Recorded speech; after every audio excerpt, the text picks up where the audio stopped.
So I'm bringing you this class live from New York. It's Thursday afternoon, Thursday morning, and I came here for a simcha, and I'm sticking around for another simcha. So it's good things. I'm sitting right now in my parents' home. I'll give you a little feel for it. So my parents' house now, and on President Street in Crown Heights. My parents live right opposite the Rebbe's home. I was a neighbor with the Rebbe for many years, so I have that great distinction for being the Rebbe's neighbor. And many times I would see the Rebbe walking on the street, back and forth from shul. So that always was a great honor. And we'll continue our class from New York. We don't give up, So we're here. So we're gonna learn some Torah here from New York. It happens to be that also this Sunday is the Rebbe's 31st Yortzeit. So we're somehow going to tie it all in, everything together, what we're learning. So we have a few more students coming on. So welcome. The key? Okay. So we're going to continue where we left off last week, and that is check. Welcome everybody. It's on. Welcome, welcome. We're up to page 19. Last week we were learning about the sacrifices, the daily sacrifices, and today we move on to another section, which seems to be also an ancient practice in the temple. And as we said, that today our services, our prayers take the place of the sacrifices. So we spoke about that at great length. And one of the things that our prayers take the place of is also the service of the incense. So in the temple there was an altar, but two altars. One altar was where the sacrifices were brought, and that was in the courtyard of the temple. And there was a second altar which was made out of gold. First altar was made out of copper. Second altar was made out of gold, a golden altar, which was in the inner chamber. So if you can imagine, the temple had a courtyard, and then it had the actual structure of the temple. When you walked into the temple, if you were a Kohen, and you were instructed to participate in the service, so the first place you walked into was the sanctorum. It's called the Kodesh, which in that room there were three major things that happened there. One was the lighting of the menorah. It was a big, massive candelabra, which, as we know, were taken away by the Romans, and they make the Arch of Titus of that. So that was the first room.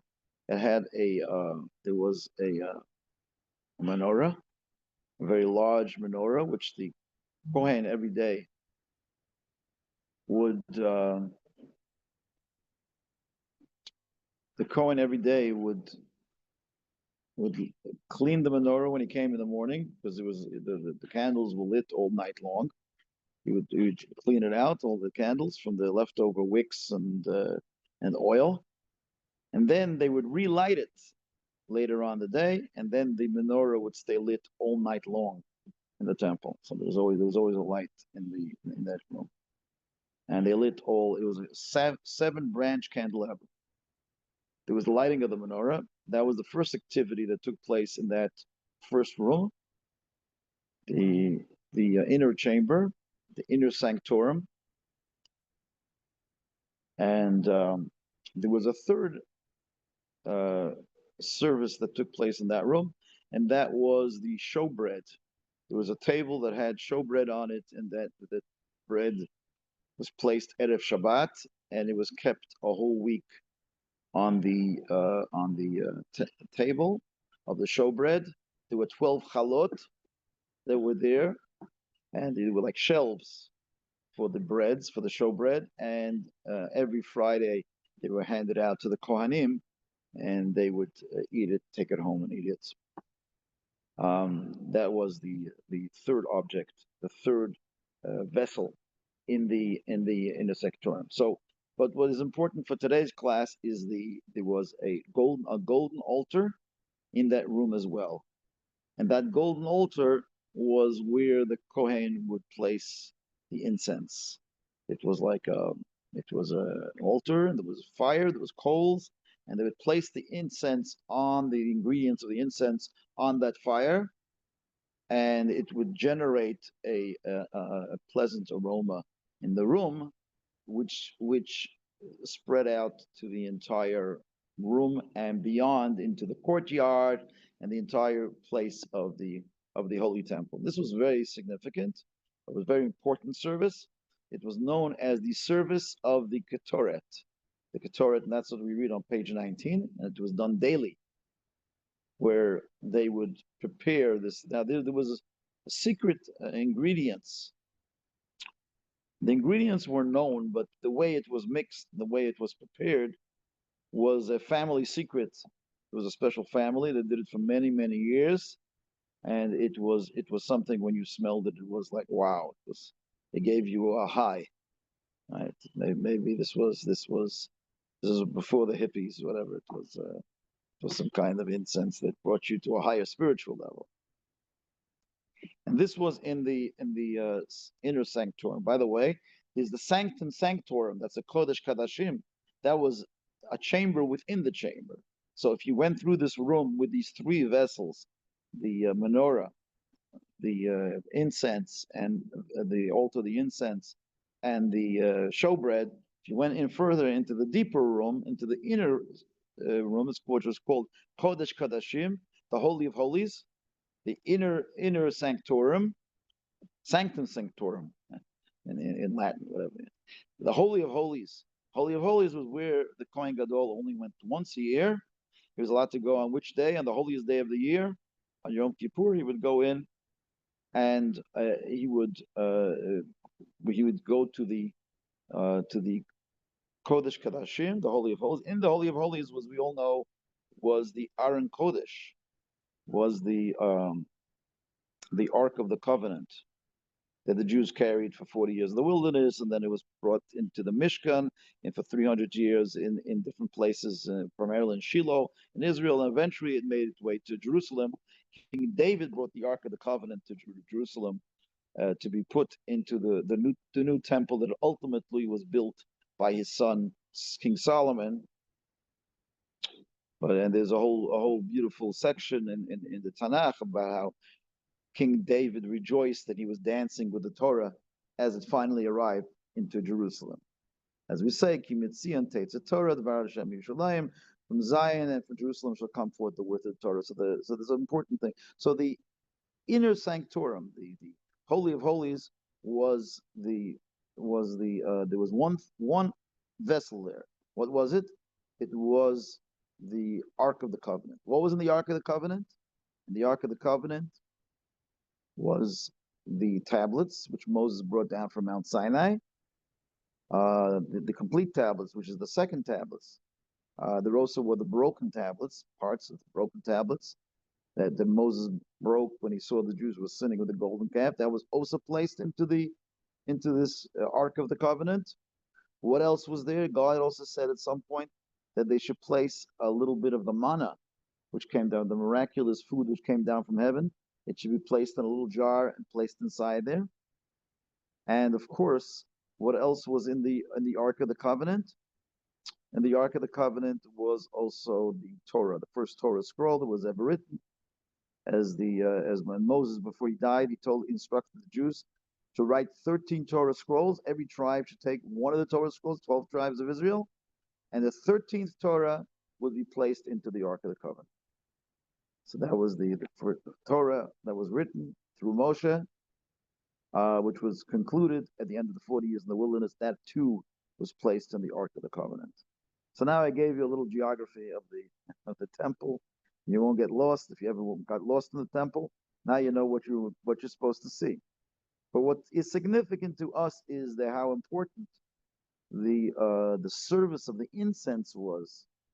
That the one time the Kohen Gadol would go into the Holy of Holies, and he would go to visit the Shekhinah, the presence of God, which was supposed to be right in the Ark of the Covenant, in the holiest place in the world, in the temple, which was for 800 years in Jerusalem, and different places before that, but that was the holiest place in the world. He would enter once a year. He would come in with what? What would he come in with? He would come in with a vessel that had in it the incense. So he would present the incense to God. So I guess a God shouldn't get incense at us. He brought the incense to God. It's spelled differently, but he brought the incense to God, and that's what he came in with, and he placed it on the Ark of the Covenant. He placed this a whole like a vessel with the incense in it. And other religions, they also have, if you noticed, they're big on incense, things like that. They have this thing that they shake around in different prayer places, because this was the service. The greatest service that happened to the Jewish people was associated with the incense. So we're going to talk a little bit about what is the mystery, what is the mystics of incense, and why was this considered like the most important service of the whole year, was bringing the incense into the Holy of Holies. And that was when everybody, when the Kohen Gadol went there and he would say the name of God, and everybody would hear it, and they would fall on their knees, and that was like Yom Kippur. If you read the service, that was the main service. So he would bring in the Ketoret. The Ketoret is the name for the incense, the Hebrew name for incense. So what is the mystery of the incense? It sounds like a very, very deep, mystical thing, right? But it was a sensual service. In one of Maimonides' works, he speaks about, in the book called Mor Nevuchim, in the he tries to explain a little bit of the incense, and in some of the chants that we read on Shabbat from the great mystic Isaac Luria, he writes also about the mystery of the incense, that it was one of the deepest sort of things. Like, this was this beautiful aroma sort of like pleased God, so to speak, right? Obviously, we know that the deepest human experience. Let me first tell you what the Rambam says. Maimonides, in the book of he writes sort of a reason for it, for the incense, why every day they brought the incense in the temple. He gives a reason for it. Whereas in Kabbalah it says it's the mystery that we can't understand, what the incense was about and how it worked. But Rambam writes just a very practical thing. He writes in the book of the Guide to the Perplexed, which he wrote to one of his students who was having sort of questions about God. And a lot of the ideas he writes in that book is sort of outreach kind of explanations. So it's like to sort of make things logical, sensible. A lot of rabbis were said that this book is not really a book for everyone. It just was a book for his student who needed that special guidance, that special help. But he writes over there a very interesting thing. It says, because the temple, every day there were so many sacrifices brought that it smelled like a slaughterhouse. It smelled like there was like a bad aroma. He writes, so the place was like it really smelled really bad. Because imagine It's like a butchery. It's like a butchery. You walk into the butcher, it doesn't always smell that great, right? So the incense was to offset the bad smell of the sacrifices. So there was this powerful, delicious smell that would come out of it. It's almost like you go into your house and you put today. My wife is Goldie's very big on that. She places it all over the house, all these different herbal smells. I don't know exactly what it is. I still haven't figured it out exactly, but it seems like it's important. It's an important thing. I don't interfere in that department, but the house has to smell good. Right? All kinds of smells coming from the kitchen. So today you plug it in, and this things you have these little dishes that are burning with smells and incense around the house, and it really smells good, which is wonderful and beautiful. So almost likewise, the Rambam says, and the student he says that the incense was, but obviously, my friends, there has to be much more than that. You can't. There's always a practical side to everything, right? But obviously, if this is one thing is for people need a good smell, but for God, you know, so there must be something really spiritual about the incense that is different, that is special, that is unique, that makes it a spiritual experience. Now, you have to understand that smell is considered one of the highest uh, um, senses of the human experience. Right? They speak about smell being, because the word neshama, which we say our soul, right? Where did the soul come from? It was the breath of life. And it says, where did godliness, divinity, life come into the human being? In which part of his body? By Adam and Eve. If you recall from the episode of the creation of the human being, it says God created man from the dust of the earth, the body, and he created the body in the image of God. And then it says that God breathed into Adam a breath of life. And it says, where did he breathe in the breath of life to? It was through his nostrils. Right? He breathed into his nostrils a breath of life. So there's obviously something very spiritual about smell, right? The place where smell comes from, right? At the nostril. That's where God enters the human being. Right? And hence the word nishama.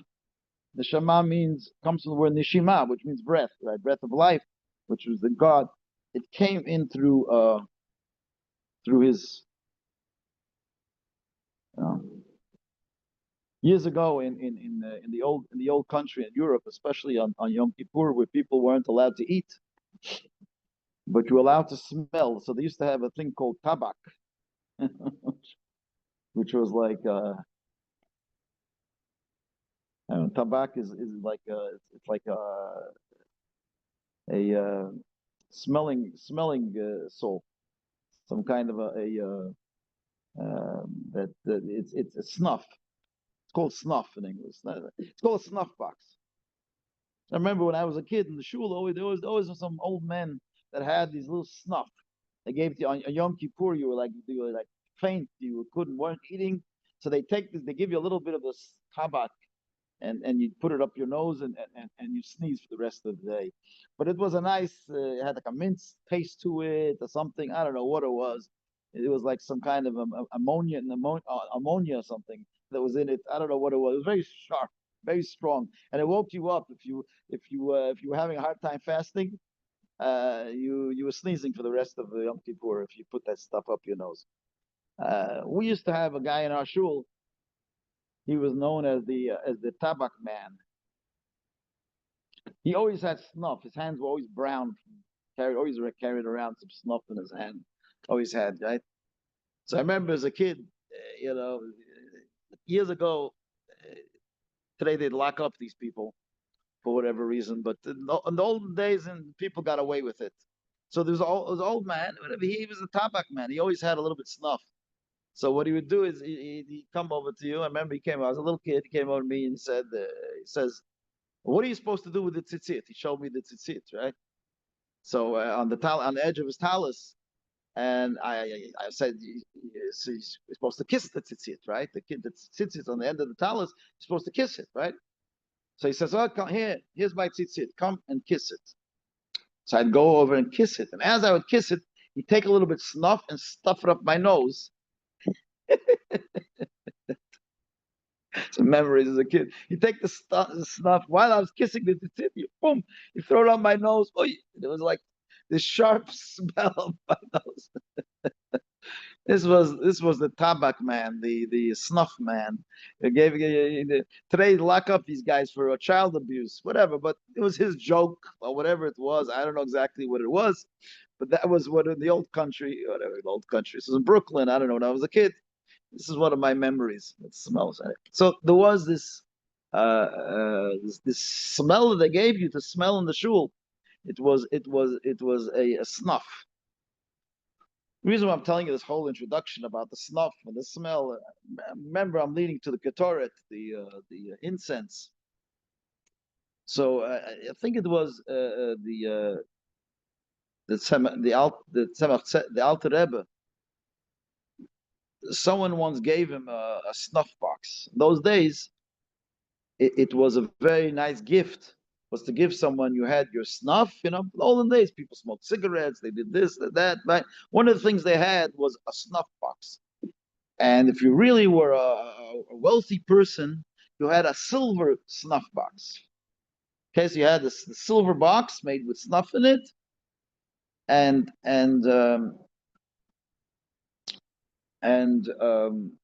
you take a little bit from it, and you in shul or wherever. You always had this fancy snuff box, and that was a sign that you are a wealthy person. But it was a beautiful silver snuff box. And the story goes, the Alter Rebbe, when someone gave it to him, he said he doesn't want to use the snuff box for pleasure of the nose. The Alter Rebbe said, Rav Shnei Zalman Yadi, the founder of the Chabad movement, he didn't want to use the snuff box for. So it says that he took off the cover of the snuff box, which was a beautiful, like a shiny cover that he covered it with. He took it off the cover and he used it as a mirror to make sure every day that his tefillin was straight. Because when you put on tefillin, on the head tefillin, sometimes the tefillin is supposed to be right on top of the head, facing between the nose. And so religious people always have like a little mirror or something, like a mirror in their tefillin box, where they could just double check that the tefillin is straight. Okay? Or else someone else in shul comes over and helps you straighten it out. For those that were men that were in shul know about that. The tefillin has to be exactly in a certain spot on the head. So the Alter Rebbe took it off and he explained why he didn't want to use the snuff box. This is the important part. By the way, his grandfather said someone told him that the Alter Rebbe broke his snuff box. He says, no, my Zayda never broke anything. He just took out the hinges. He took out the hinges and he used the cover. That says my Zayda wasn't a destroyer. Even a snuff box, he would never destroy it. He would never destroy it. Yeah. So, can you guys hear me still? Give me a thumbs up if you could hear me. Okay, I'm having a hard time over here. Okay, fine. You can hear me? Okay, good. There you go. Excellent. So I hope you can all see me over here in my parents' house. Getting back to so the Alter Rebbe said an interesting thing. He said the reason why he didn't want to use the snuff box was, he said, back to Adam and Eve. He says Adam and Eve, they committed the first sin. What we know today, Christians have popularized as calling it the original sin. Jews don't call it, but it is the original sin. The original sin of Adam and Eve. He says the original sin of Adam and Eve tainted every one of the senses of the human being, besides for smell. Okay, what was it? The serpent came to Eve, and he said to her, "Give a look at this beautiful fruit." That was the first thing he told her. He says, Look at this beautiful fruit. They say it was an apple, but it probably wasn't an apple. It might have been a grape. It might have been a fig. Whatever the fruit was, regardless. First thing the serpent told Eve was, look at the fruit. Right? And then it says that she touched the fruit. And the serpent tells her, the Medrash says, you see, nothing happened to you when you touched it.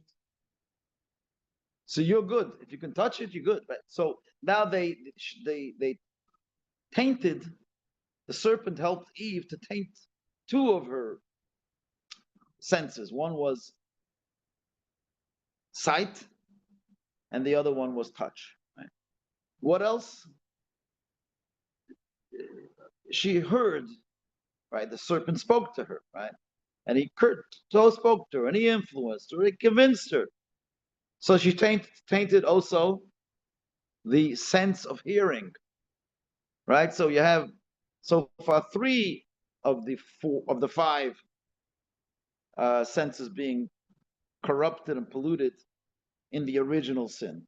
And then finally, you have the last one where she tasted it, right? And she gives it to her husband to taste it as well. So taste also got messed up with the original sin. But there's nothing in the Torah about smell. So smell is the only one of the five senses that was not corrupted in the original sin. It's very interesting.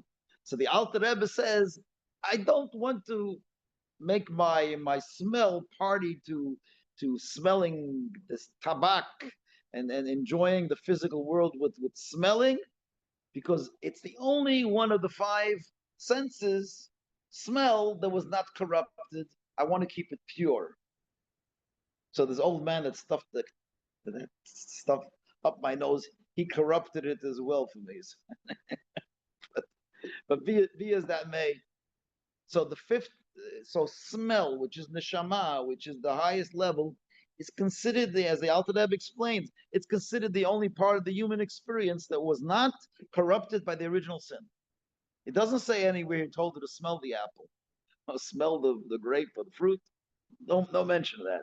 So that is the only sense that is the purest. Like I said, the soul comes in through the nose, and the soul we know leaves through the nose as well. That's the last part of the human body where there is life. As we know that in the olden days they didn't know if people were alive or dead.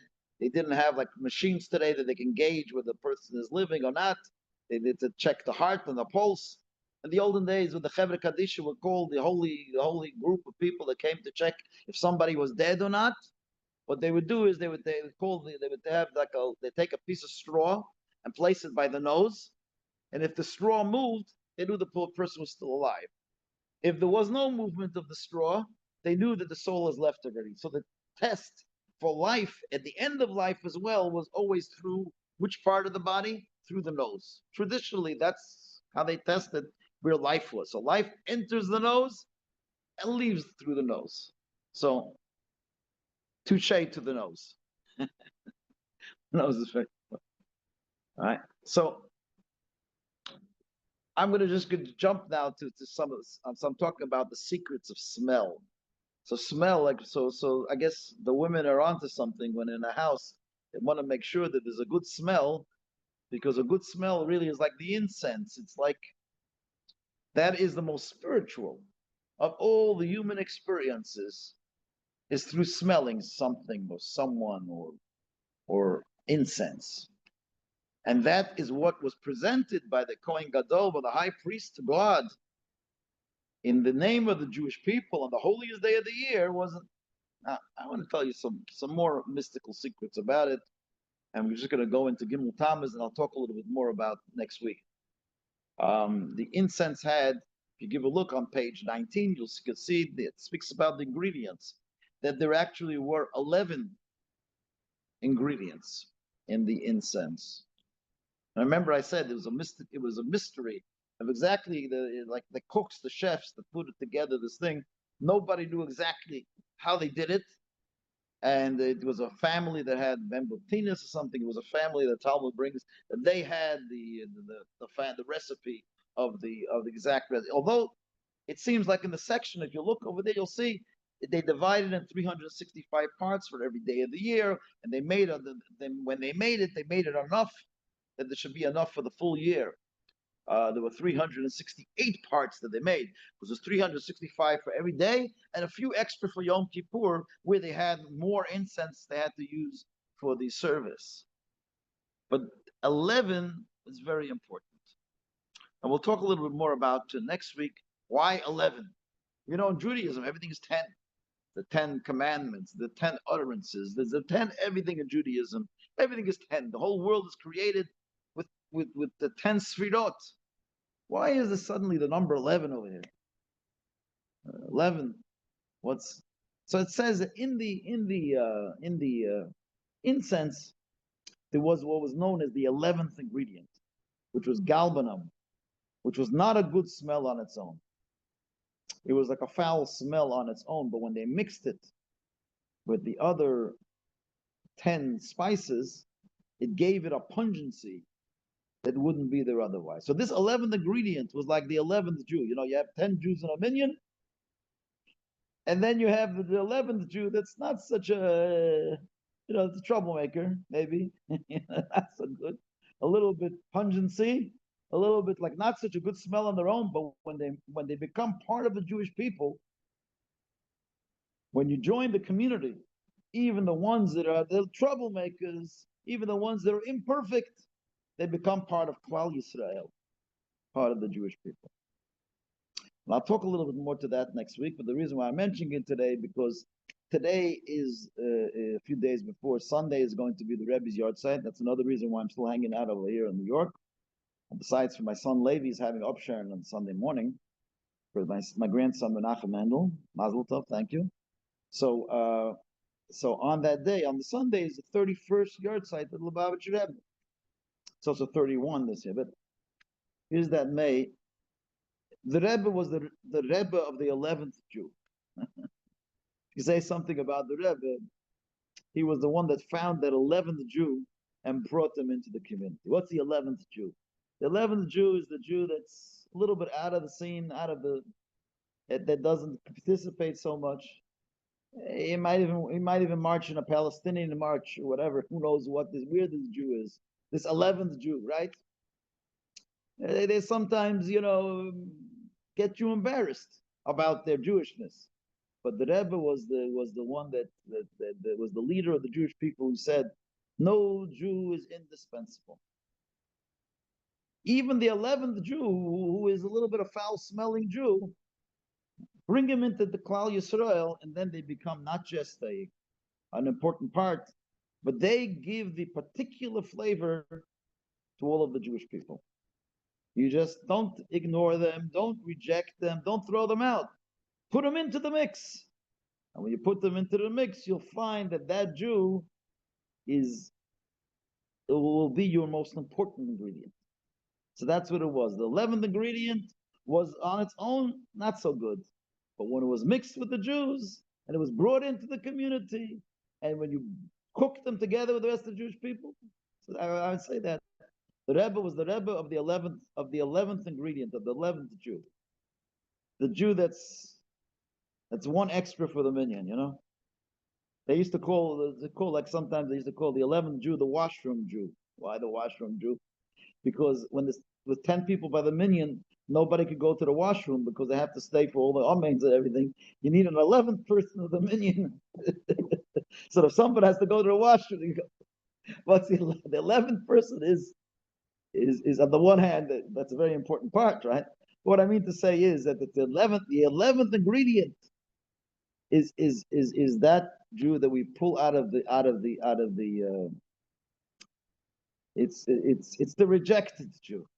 But the rejected Jew becomes the best and most important ingredient that made the Ketoret so special, and the best smell, that when you smelled it, it was like heavenly smell.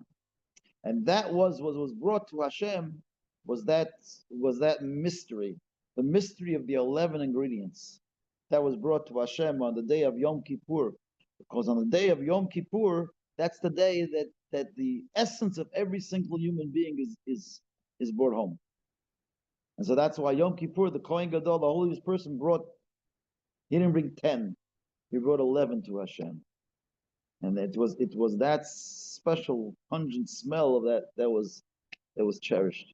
And so on the Rebbe's 31st yard site, we think about and we meditate over this idea of bring them all back.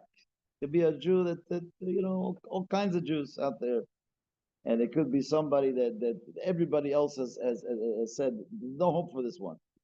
No. There's hope for everyone.